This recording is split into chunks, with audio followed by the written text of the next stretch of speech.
Barn door. List of supplies. Barn door. Barn door hardware kit. Header board.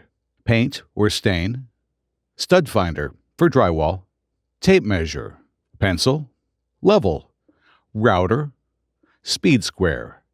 Phillips head screwdriver. Power drill or driver. 1/4 inch and 3/8 inch drill bits. Wrench. Clamps. Ratchet with sockets. Countersink bit. Stepladder. Make sure there is enough empty wall space for the door to slide next to the doorway. And keep an eye out for wall obstructions, like light switches, electrical outlets, and heating and cooling registers. For double doors, you will need an empty wall space on both sides of the opening. Your barn door should also be wide enough to cover the doorway completely and have 1 or 2 inches of overhang on either side. When it's hung, you should have approximately a 1/2 inch of space between the bottom of the door and the floor. Optional. Mortise a groove 1/4 inch wide by 3/4 inch deep into the bottom center of the door's edge for the floor guide. Position hangers on front center of style. Minimum 2 inches from edge of door, equal on each side. Using a speed square to make sure the straps are straight. Cut a piece of cardboard 2 inches high and place between the inner groove of the wheel and the top of the door to correctly position the height of the hangers. Mark holes and pre-drill 3/8 inch holes. Secure hangers. Handles not included in kit. Attach the handles according to the manufacturer's instructions, keeping the center approximately 36 inches from the bottom. Be sure to leave enough space for the inside handles so it doesn't run into the jamb when you close the door. Header board not included in kit. Do not install track directly onto drywall. Install a 1x4 or 1x6 header board above the door opening directly into studs. Header board must be solid wood and measure at least the full length of the track or longer.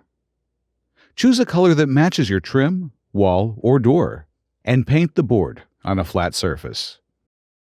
Now, locate and mark the studs above the door using a stud finder. For single doors, about 3 to 4 inches above the hinge side of the opening. Then, repeat for the length of the backer board. Find studs on both sides of the opening for double doors. Measure the stud positions and transfer them to the backer board.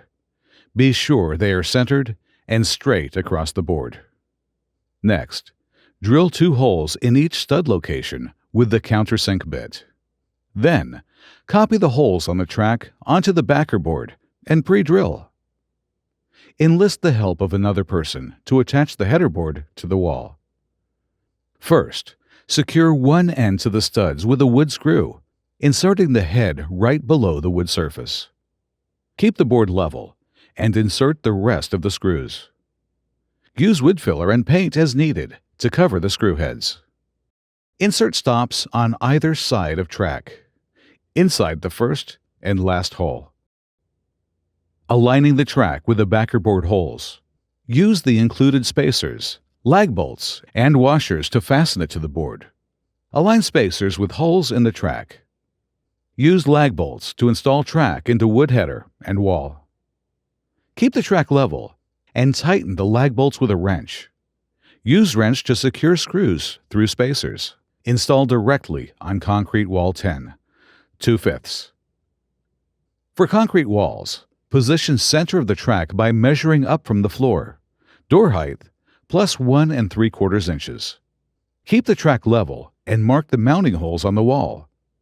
Pre-drill 2/5 inches diameter, 2-inch depth holes with a masonry bit, and install the track using the masonry anchors and lag bolts included in your kit.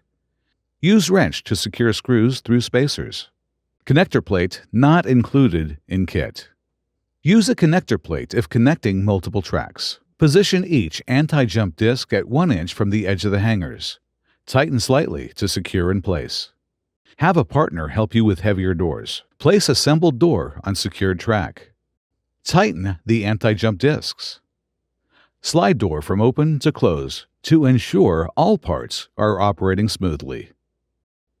Secure stops in desired positions with the provided Allen wrench. The floor guide does not require a groove in the door bottom edge. Once the door is plumb, simply position the floor guide close enough to the door, facing the door front side. Slide the door from open to close to ensure working order. Mark holes with a pencil. Drill holes and fasten the floor guide with screws. If mounting onto a concrete floor, pre-drill 1/4 inch holes and use provided anchors. Optional. Once the door is plumb, place the floor guide inside the groove and line up close to the door opening. Slide the door from open to closed to ensure working order. Mark holes with a pencil. Pre-drill 1/4 inch holes and fasten the floor guide with screws. If mounting into a concrete floor, use provided anchors.